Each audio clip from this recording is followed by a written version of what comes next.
Tyler, the SBA just put out a slide deck giving us a snapshot of that loan program as of 12 p.m. yesterday, just before the program ran out. It said at that time, $343 billion had been approved. That's not necessarily dispersed to these businesses, but had been approved at that hour and was going through just shy of 5,000 lenders.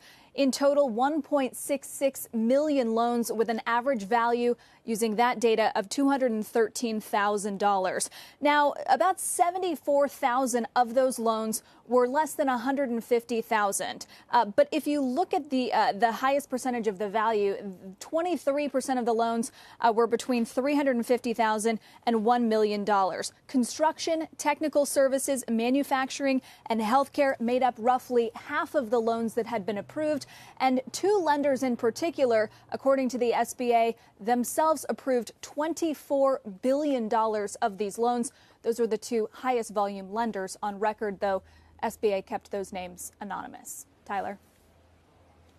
All right. Thank you very much, Kayla. Back to Professor Krugman. Do you have any quick off the top of the head reaction to that? I guess I'm surprised that travel and leisure and restauranting were not as highly represented in that cohort of first borrowers than we might have expected.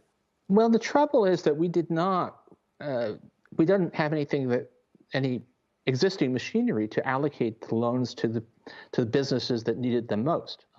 They had some rough criteria, but it was first come, first served. And so it was kind of like the Oklahoma land rush. And so the money went not to those who needed it most, but to those who had the fastest wagons, basically, those who had existing relationships with banks and were able to make a run for it, which in many cases did not include restaurants who just didn't have that kind of position, were not set up for it.